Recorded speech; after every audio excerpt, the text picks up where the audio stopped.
Hello everyone. Today we are again here for another topic, another lecture. So last lecture में हमने पढ़ा था simple Coulomb's law. अब आज का टॉपिक है हमारा Coulomb's law in vector form. So let us start. हमारे पास दो चार्जेस हैं Q1 एंड Q2. बिल्कुल सही. Whether they are positive or negative. इनके बीच का डिस्टेंस है R. अब सपोज करो मैंने दोनों चार्ज पॉजिटिव लिए. अब एक चार्ज दूसरे पे क्या लगाएगा? फोर्स. अब Q1 पे जो फोर्स लगाएगा वो Q2 लगाएगा, राइट? और Q2 पे जो फोर्स लगाएगा वो Q1 लगाएगा. अब बहुत सारे बच्चों को इसमें प्रॉब्लम रहती है कि इसको हम फोर्स को F12 लिखे या F21 लिखे. अब सिंपल सी बात है, F12 क्योंकि फर्स्ट वाले को लिखा जाता है ऑन एंड सेकंड वाले को लिखा जाता है by. Force on 1 by second, यानी कि पहले वाले पे फोर्स लगा. किसने लगाया? सेकंड वाले ने. यहां पर F21 force on second by 1, right? लेकिन बिल्कुल यहां से हमें वो भी देना पड़ेगा कि एक यूनिट वेक्टर डिस्टेंस वाला. ये सिंपल फोर्स है, force on 1 by second, force on second by 1, यानी कि पहले वाले पे फोर्स लगाया किसने? सेकंड ने. ये सेकंड वाले पे लगाया किसने? पहले ने. अब यहां पे अब एक मैंने R21 unit vector, R21 unit vector का मतलब है 2 to 1, यानी कि इस यूनिट वेक्टर इस रास्ते से गया सेकंड वाला फर्स्ट पे फोर्स लगाने. अब R12 का मतलब है कि यूनिट वेक्टर जो पोजीशन डिस्प्लेसमेंट वो कहां पर है? 1 से 2 की तरफ, राइट? अब अगर मैं यहां पे लिखूं force on 1 by second, F12 vector form है 1 by 4 pi epsilon naught Q1 Q2 upon, ये नॉर्मली होता है 1 by 4 pi epsilon naught Q1 Q2 upon R square. अब R स्क्वायर है. अब 1 2, अब फर्स्ट पे फोर्स लगा ऑन फर्स्ट बाय सेकंड, वो किस रास्ते से गया? वो इस रास्ते से गया R21. तो यहां पर आप लिखोगे R21 का स्क्वायर. ये वेक्टर नहीं है क्योंकि स्क्वायर में वेक्टर नहीं होता. लेकिन कोई भी वेक्टर क्वांटिटी वो किस किस की प्रोडक्ट होती है? उसके मैग्नीट्यूड और यूनिट वेक्टर. अब ये वेक्टर फॉर्म है, ये खाली क्या है? मैग्नीट्यूड. तो डायरेक्शन तो देना पड़ेगा यूनिट वेक्टर डायरेक्शन के लिए. तो वो डायरेक्शन के लिए यूनिट वेक्टर किस रास्ते से गया? R21 unit vector equation first.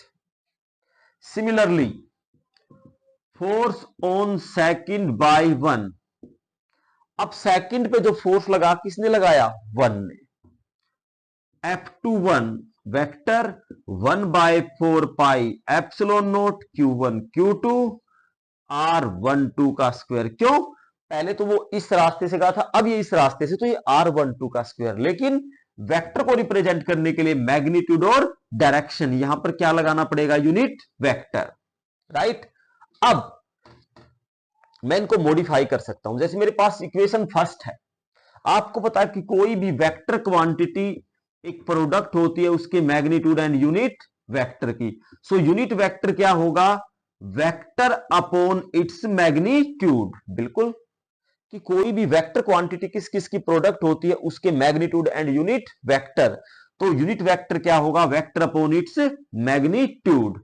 तो अगर मैं इक्वेशन फर्स्ट को लिखूं F12, क्या बन जाएगा? 1 by 4 pi epsilon naught Q1 Q2, नीचे R21 का स्क्वायर. अब यहां पर ये यूनिट वेक्टर है, यूनिट वेक्टर को आप क्या लिख सकते हो? Vector upon its magnitude, right? तो ये मेरे पास बन जाएगा 1 बाय 4 पाई एप्सिलॉन नॉट, ये क्या है? Q1 Q2, R21 का क्या बन गया? Cube, R21 vector, right? उसके बाद हम मैग्नीट्यूड को लिखने के दो तरीके, जैसे ए का वेक्टर का मैग्नीट्यूड है ए, या इसको लिख सकते हैं मॉडुलस के अंदर. जब मॉडुलस के अंदर लिखेंगे तो किस चीज का साइन लगाएंगे? हम वेक्टर का साइन लगाएंगे, राइट? तो अब यहां पर भी 1/4 pi epsilon note Q1 Q2, मैंने क्या लिखा, R21 वेक्टर, मॉडुलस के अंदर लिखेंगे तो वेक्टर ही लिखना पड़ेगा, और ये R21 सिंपल वेक्टर, राइट। एक छोटी सी बात, R21 का मतलब है 2 से 1। सपोज करो मेरे पास ये पोजीशन वेक्टर है R1, ये है R2, हम इस रास्ते से गए R12 यानी कि 1 से 2 की तरफ। यहां पर सपोज करो इस पोजीशन पे 10 मीटर लिखा हुआ, इस पे 30 मीटर, तो मैंने टोटल डिस्प्लेसमेंट कितनी कवर की, R12, और रियल में क्या होगी वो भी, 10 यहां पे ऑलरेडी थे और 30 ये थे, तो कितना आगे गए 20, 30 माइनस 10 20। अब 20 के लिए इसका मतलब final minus initial, R2 minus R1, तो R12 को लिखा जाएगा R2 minus R1। Similarly R21 को क्या लिखा जाएगा, R1 माइनस R2, राइट। तो यहां पे अब क्या लिखा हुआ है, यहां पे हमारे पास R12 है, तो R12 को हम क्या लिखते हैं, R2 माइनस R1। सो R21 मेरे पास क्या लिखा जाएगा, R1 minus R2।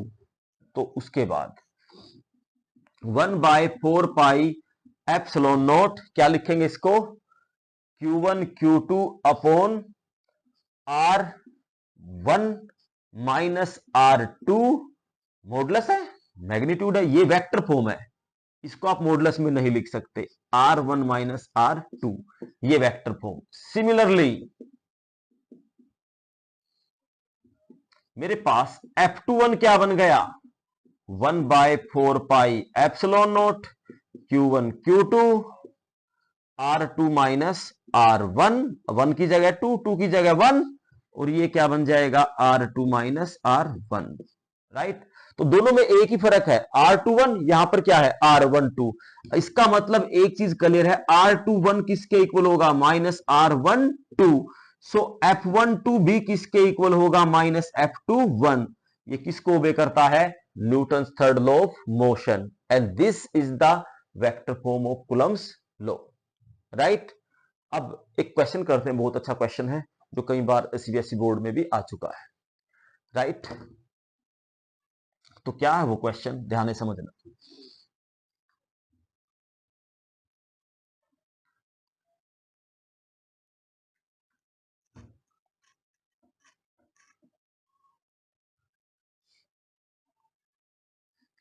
There is an equilateral triangle, question, यहां पर एक इक्विलेटरल ट्रायंगल है,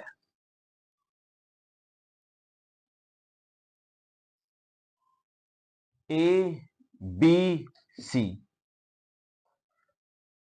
इस पे एक चार्ज रखा गया Q, यहां पर भी Q, और यहां पर भी क्या रखा गया Q, साइड है ए ए ए, ये सेंट्रोइड है। अब सेंट्रोइड पे एक चार्ज रखा गया Q, तो क्वेश्चन क्या है, find the magnitude and polarity of charge Q placed at centroid so that net force on charge Q at A should be 0। देखिए क्या कहा इसने, तीन चार्जेस है Q Q Q A B C पे, अब सेंट्रोइड पे एक चार्ज रखा गया कैपिटल Q, उसकी पोलरिटी, पोलरिटी का मतलब हमें बताना ये पॉजिटिव है या नेगेटिव है। तो इस नेट चार्ज Q पे, स्मॉल q जो A पे रखा गया है, अब इन तीनों चार्जेस के कारण नेट फोर्स क्या आना चाहिए, 0। ये तो Q है पॉजिटिव, ये भी पॉजिटिव, बट इसका हमें बताना है, राइट। अब सबसे पहली बात, इसमें जो सोचने वाली बात है, Q A पे, अब ये भी Q ये भी Q, इस पे क्या लगाएगा फोर्स, F1 फोर्स लगाया, क्योंकि दोनों चार्ज कैसे हैं, पॉजिटिव पॉजिटिव, और पॉजिटिव पॉजिटिव चार्ज एक दूसरे को क्या करेंगे, रिपेल करेंगे डेफिनेटली। तो F1 का जो फॉर्मूला लगा कि Q1 भी Q है और Q2 भी Q है, डिस्टेंस कितनी है a square, so F is equal to ये बन गया हमारे पास k Q square upon a square. इसमें किसी को दिक्कत नहीं होनी चाहिए। अब इस वाले ने इस पे फोर्स लगा, ये भी रिपेल करेगा F2, बिल्कुल क्लियर। तो F2 हमारे पास ये भी Q सेम है, के क्यू स्क्वायर अपॉन ए स्क्वायर, इसने फोर्स लगाया। ये इक्वेशन फर्स्ट, ये इक्वेशन सेकंड। अब इन दोनों ने जो नेट फोर्स लगाया, इनका रिजल्टेंट वेक्टर क्वांटिटी में खास बात है, स्ट्रेट लाइन पे प्लस और माइनस, यहां तो एंगल है, अगर कभी भी दो वेक्टर किसी एंगल से जाते तो वहां vector law of addition, either triangle और parallelogram law of vector addition, और ये तो एक ही पॉइंट से स्टार्ट पैरेललोग्राम, तो इनका रिजल्टेंट होगा डायगोनल जो बीच में। अब एंगल टोटल कितना बनेगा, 60 डिग्री, क्योंकि ये भी 60 डिग्री है, ये भी 60, ये भी 60, इक्विलेटरल ट्रायंगल है। तो नेट जो फोर्स लगा, क्या फॉर्मूला बनेगा, F1 का स्क्वायर प्लस F2 का square plus 2F1 F2 cos theta, right, 2F1 F2 कोस 60, राइट। तो यहां पर फॉर्मूला बनेगा।